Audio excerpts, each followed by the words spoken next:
a very good afternoon to everyone who logged in today. I'm Casey, I'm the Sales Director taking care of Singapore government business in Trend Micro. Let me welcome you to this workshop today for GCC onboarding to Cloud One workload security.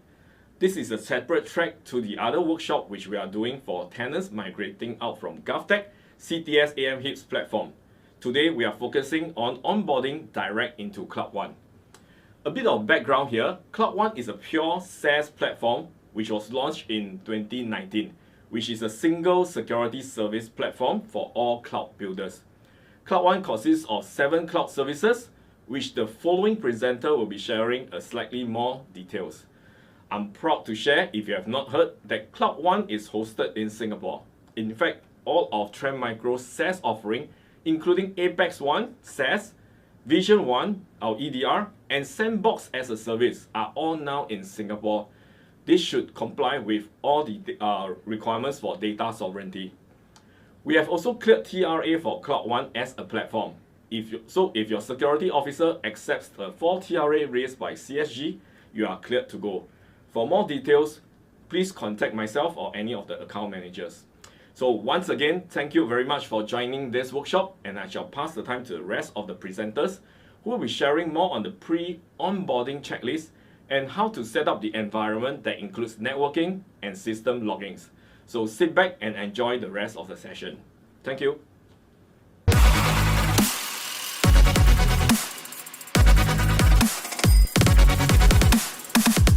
Hello there, I'm Paul from Trend Micro. Welcome to today's onboarding session. Today we're going to be doing 2 things. First, we're going to do a briefing on how Cloud One workload works on GCC. And second, there will be a practical session with a hands-on lab. We have set up a copy of Cloud One security platform in Singapore region so that users, will enjoy to have a platform with a data sovereignty, This platform is also has been cleared by GovTech CSG. Now, what does this mean, This allows you to use various security services in our platform when you're building your applications. Please enjoy the session today. I will hand it over to my colleagues. Thank you.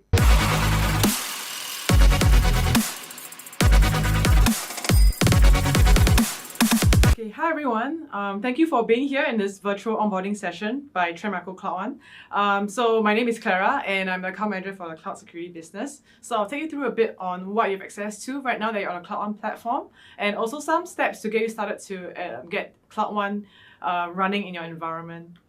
So just want to show this slide where this is the main context of the cloud environment today. So this is why Trend Micro Cloud One is being created, is to just address the needs to secure these elements in the cloud right now. So in the next few slides, I will show you different modules that we offer to address various needs.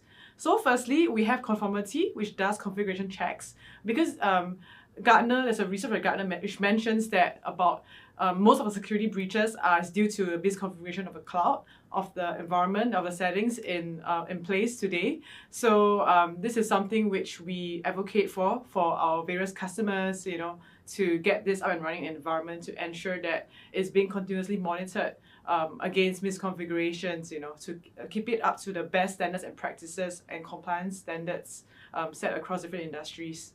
So next, we have our file storage security solution. So this is done so as a response to ensuring that your files that is being uploaded to your S3 buckets or your blob storage is being scanned for malware as it enters or lands into those storage spaces in the cloud.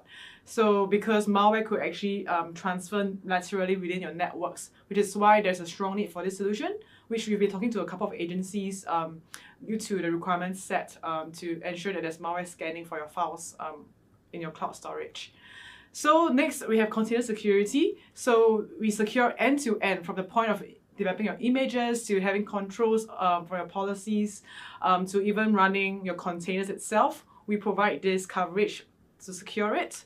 And also there's servers security that we provide through our application security, because today some applications are made through codes where there isn't an agent that can be planted in the environment, which is how we offer this module in place to respond to this need. So We also have network security where there are cloud native firewalls in place. We believe that this module of ours could fill in the gaps to complement with these native firewalls to ensure that there's threat prevention and malware detection capabilities within your network.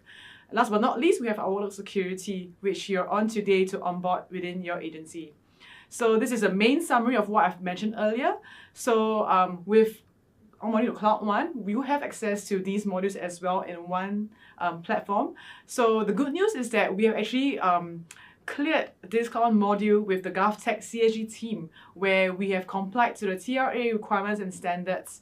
And if you have any further questions, you feel free to reach out to your Trend Micro account manager. We'd be glad to have a discussion with you on that. So next, I just want to take you through the things you have to take note of as you onboard Cloud One into your environment. So this is just a pointers or your checklist that you have to take note of, which consists of these 3 points, which I'll elaborate later on.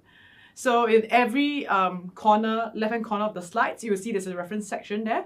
For any kind of clarifications that you might need, you can use it as a reference point for the documentation that you've received through our team. So I'll take you through the procurement of licenses. So there are 2 ways to procure this Cloud One module within your environment. So first is private offers offered through the marketplaces like AWS or Azure.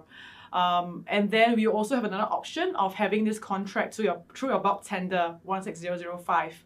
So if you want to add on any licenses, so for workload security, you could purchase it through the bulk tender 16005. However, for the other modules, these are not in bulk tender, but this could be done through private place offer, where you could just talk to our account managers to discuss more about options for that, because our team has done up a special pricing for government agencies. And right now I'll talk to you about the creation of your Cloud One accounts within your environment. So all agencies have a point of contact where they will receive a $0 private offer, and you'll be need to accept it. So when this is in the process, do take note there's a time validity period of actually creating your Cloud One account. So that means that once you accept the private offer, within 1 hour, you have to create your Cloud One account. So in the page itself, you'll be redirected to your Cloud One account page over here, which it shows this page over here. So for account alliance, you want to make sure that you pick something friendly or easy to recognize by your team.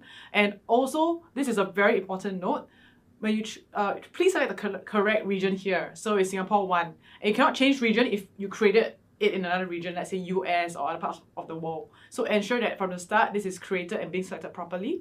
And after you can move on to do your other steps. So once you created it, you could actually use this account to invite users to the account for various access over here. And just to take note, because once you invited certain users to this account with their email IDs, let's say 10 people, right? Make sure that they do not use this invited accounts for a hands-on lab, because we might, we make mistakes. We might unknowingly use this account and draw down real-time hours. We do not want you to waste hours on that. So just make sure that users, if they go into hands-on lab, make sure that they're using a trial account within the Cloud One console. So we wouldn't recommend using your actual email that's being tagged to the account that is linked to the private offer that's being accepted. Yeah.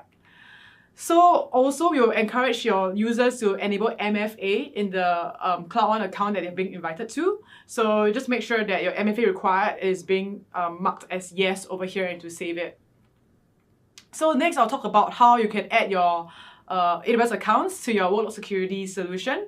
So just follow the steps of the documentation. So you can see the reference point, section 2.5, where you can just go to the console of workload security, go to computers, and you just add your AWS accounts. However, for this case, do take note for adding AWS accounts, in step 14 of role creation, do make sure that you set a point of using a permission boundary to control the maximum role permissions there, and filter it with the name GCCI account boundary. This is a very important step, because if you miss out on this step, you actually fail to create a role there. So you want to make sure that this is being done smoothly and successfully. So for Azure accounts, just do the same step for the first in the first bit by just adding an Azure account there, and from there you're all set. Unless there are any further arrangements that we need to take for Azure accounts, we will update the team. But for now, just follow this step. So that's about it for my point. I believe my colleague will talk to you more about the various steps you have to take note of as you create and onboard your Cloud One account. So thank you very much, and we hope that you have a good and successful time to onboard your Cloud One account in your environment. Cheers.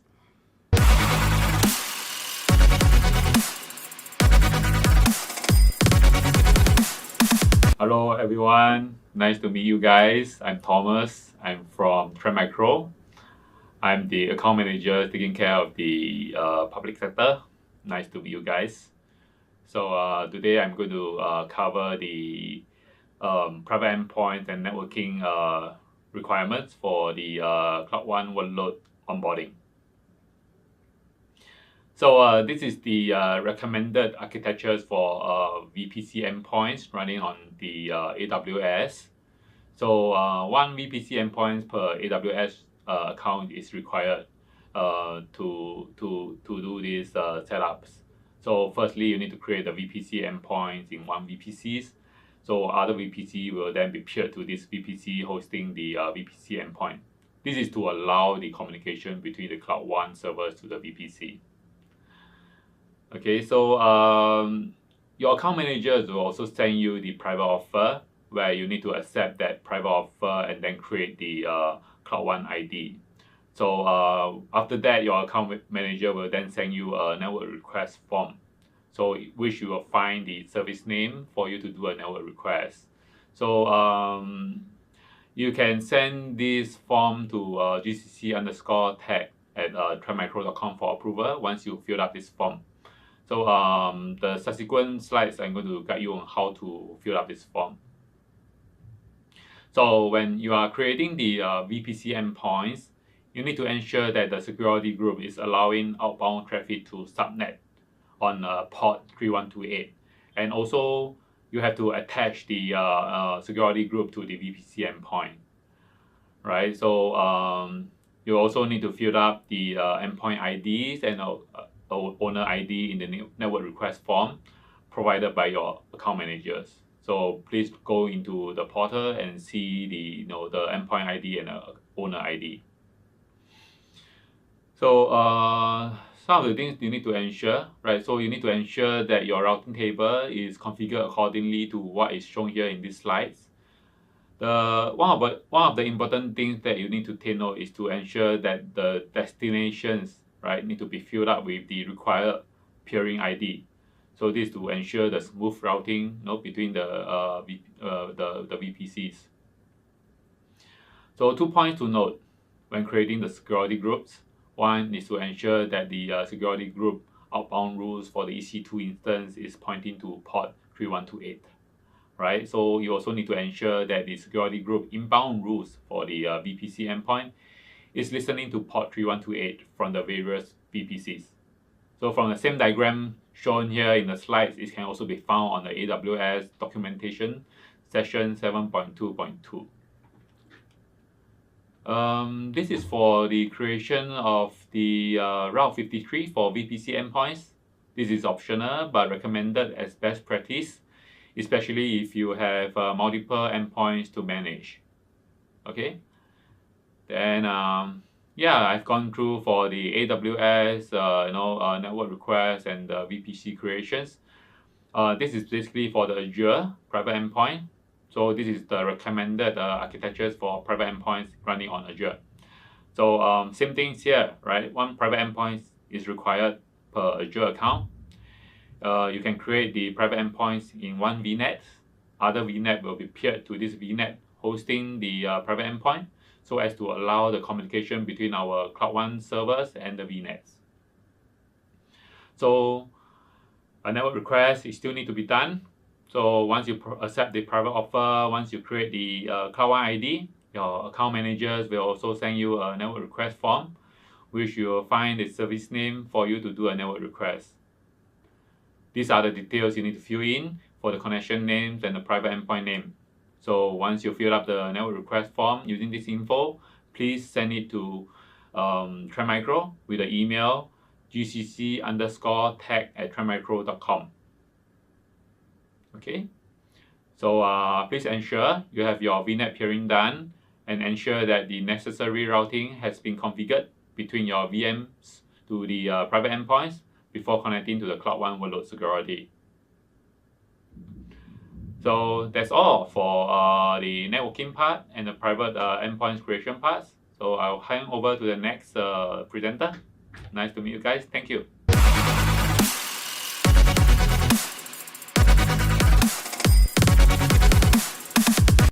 Hello everyone, thank you for attending today's workshop. My name is Titus. I'm an account manager for the government sector. The topic that I will be covering is on loggings. I believe everyone is aware that logging is a requirement to be set up. So in this slide, right, it is a broad framework of how we set up the logs for AWS as well as Azure. It's 4 major steps and we will go into details in the later slides. So the scripts will be provided to the customer, both for AWS as well as Azure. These are the variables that we will be covering in the scripts. And these are the details for each variables. Of course, you can refer for more details in the onboarding guide, section 3.22. This is how the actual script looks like. So after setting up the scripts, right, remember to do a test to make sure the SNS topic works. Now we will move into Azure. So this is how the Azure function works in terms of piping logs. These are the variables that is required as part of the Azure logging setup. That's the end of my presentation. Thank you so much.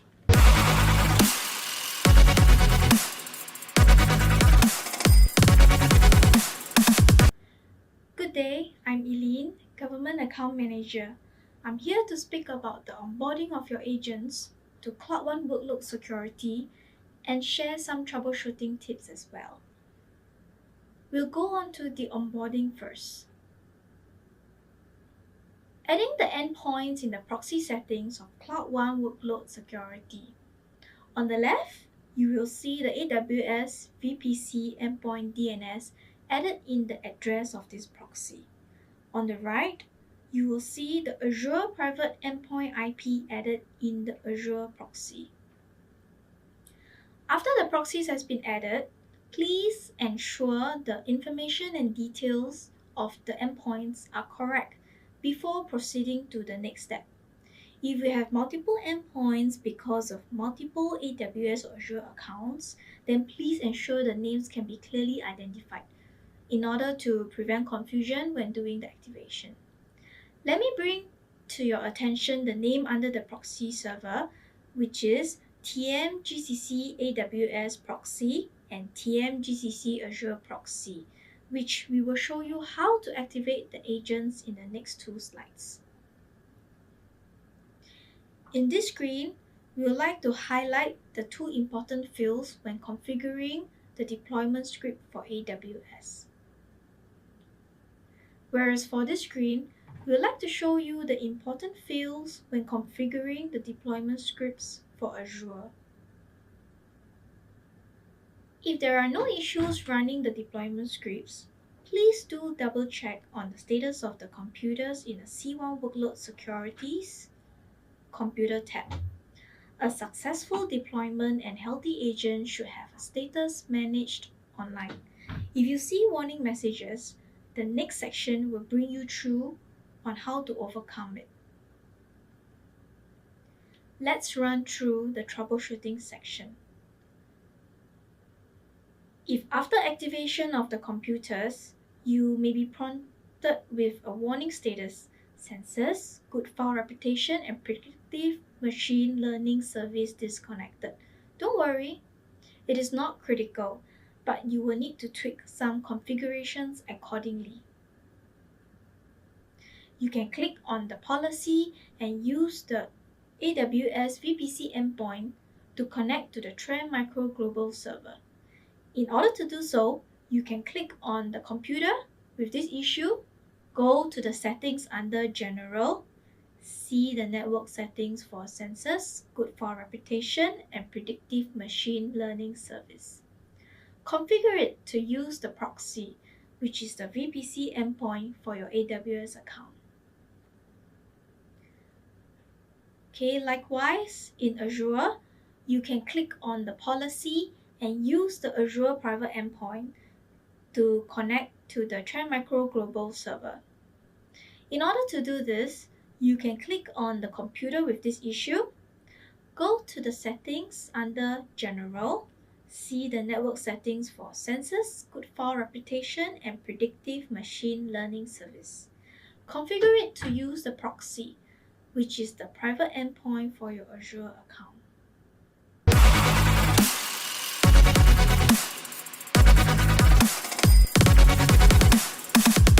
Hey everyone, good day to you. I'm Ellie, the account manager from Trend Micro. I will be going through the Cloud1 workload security FAQ and few important appendix items that need your attention. Okay, some of you may be wondering how do you seek for help moving forward. There is a support page that allows you to log a case. As you can see from the Cloud1 main page, right? At the top right corner, you just click Help and Support to raise your support case. In the support page, you can just fill in your query, also CC your account manager that's supporting you. After the case has been logged, our support team will assist you from there via email. So furthermore, please refer to Session 6 FAQ to find out the question that has been asked. So now let's move on to appendix page. There is an appendix to add Route 53 for AWS VPC endpoint and private DNS for Azure private endpoint. This is an optional item, but we recommend you to do this best practice if you have multiple endpoints to manage. So further to that, you can just refer to the onboarding document under section 7.1. Also, we recommend you to set up the networking requirement and don't do a bulk deployment for Cloud1 workload security first, but do a small sample testing on a few agents first to ensure it is working and running. Once this has been tested right, you can just proceed to do the deployment of the agent across the same network. Okay, so we recommend you to do two types of schedule scanning every week. One, which schedule a recommendation scan on the OS and the application that install in the server for vulnerability. Second, to schedule a malware scan to perform a weekly scan on top of the real-time scanning. Okay, on top of that, please refer to section 7.3 for creating the step. And lastly, we recommend you to create a custom role if out-of-the-box role on Cloud1 workload security is not sufficient for the user. For instance, if you like to have more permission that read only but not at the same level as full access user, you can configure custom role for such situation. So please refer to section 7.4 to create the custom role. Okay, I think that's all for now. Enjoy for the onboarding section. Thank you.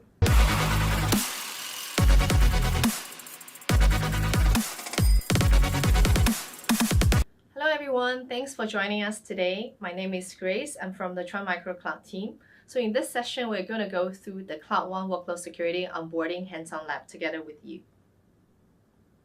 So this is the table of contents of what we're going to go through today. So first, we're going to give you an overview of what you can expect out of today's session.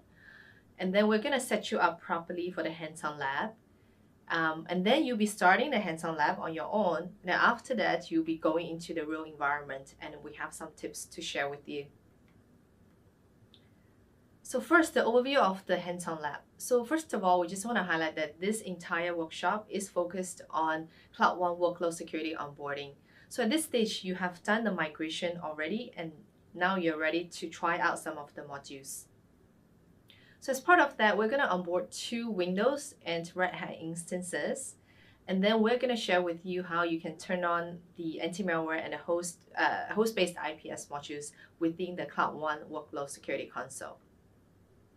So in this session, you do not have to create any resources on your own. Everything is created for you, including security groups or NSGs, VPC points for AWS, private points for Azure, and EC2 instances and VMs. So now the first step is to set up your Cloud One account properly. So to do that, you have to create a Cloud One trial account. Once that's done, you have to set up the multi-factor authentication within the console itself. Afterwards, you'll be adding the endpoints as proxies in the Cloud One Workload Security console. So step 2 will be doing the deployment of the Red Hat instance. So in this case, you'll be doing the deployment via a deployment script, and then we're going to test out 2 modules. So the first one is an anti-malware module, so that's very straightforward. And the second one, we're going to test out the host-based IPS module. So as part of that, we have 2 modes for you to try. The first one is called a detect mode. So in this mode, we'll be detecting and logging cyber attacks for you, but we will not be blocking them. So if you're a developer testing applications, this is the mode that you want to use. The second one is the prevent mode. So in this case, the software will be blocking all the cybersecurity attacks for you. So it works really, really well in the real environment. Similarly, for the Windows agent, we'll be going through the entire deployment process with you. Now, what do you need for the hands-on lab? Well, first thing you need is the PC or laptop with internet access. And we do recommend Google Chrome or Microsoft Edge as the browser. So if you have Safari, please try not to use that. Third, you need a valid email address to apply for a Cloud One trial account. So you can do that either with your work email address or personal email address. So that's completely up to you. Fourth, you need a remote desktop client on your PC and laptop to get into the lab environment. So if you're using a Windows OS, you already have that as part of your PC. And if you're using the Mac OS, you have to go to the App Store and download this thing called the Microsoft Remote Desktop. And lastly, we just want you to allocate 1 hour of your time. Of course, we have had attendees and clients who have done it well under 1 hour. So you can definitely take it as a challenge and see how fast you can finish this hands-on lab. So now we're ready to start. The challenges, I just ended this video. So if you scroll down, you will be able to see the first challenge, which is for you to create a Cloud One trial account. But let's just go through some of the widgets on this page first. The first thing you have to do is open up the lab guide. So for this, we'll show you how you can remote access into remote desktop into the lab environment. So just follow the steps from there, and the lab environment will be set up for you. Second, if you click on the pop-up button, it will open up the exact same page on a different tab. So you can watch this video and do the challenges at the same time. So that's also up to you.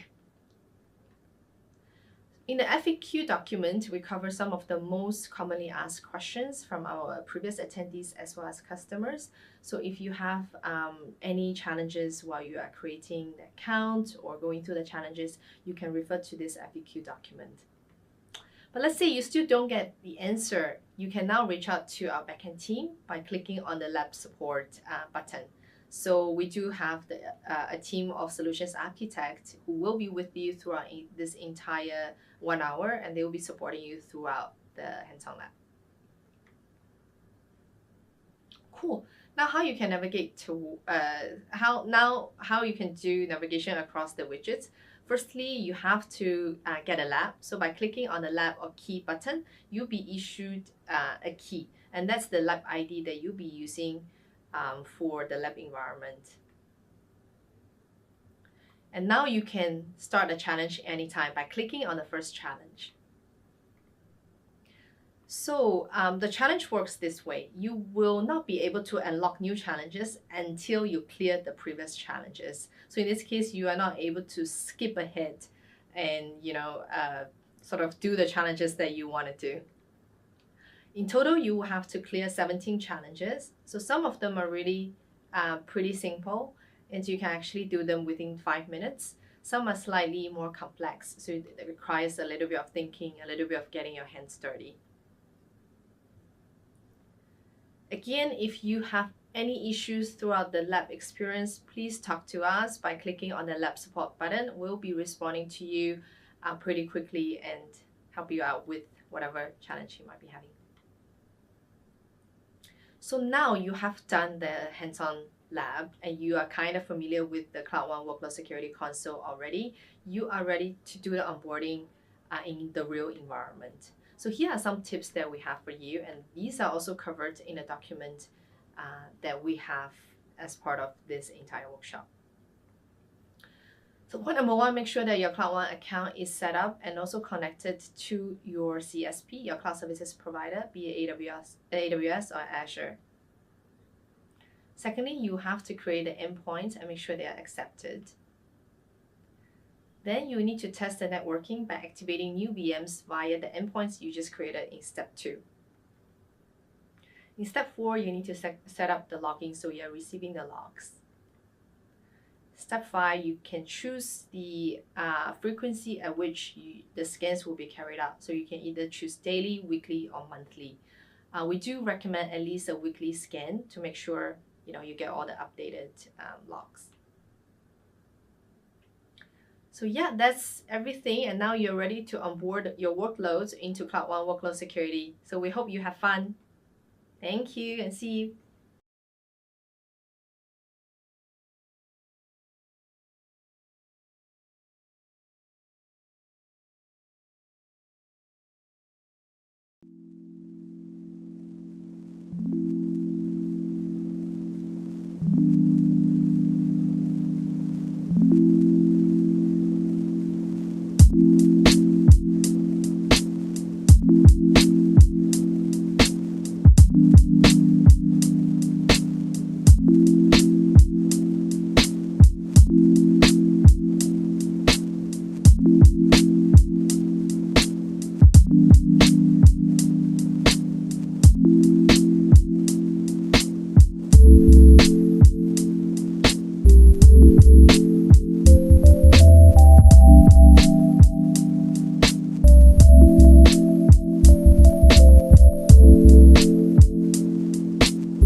you.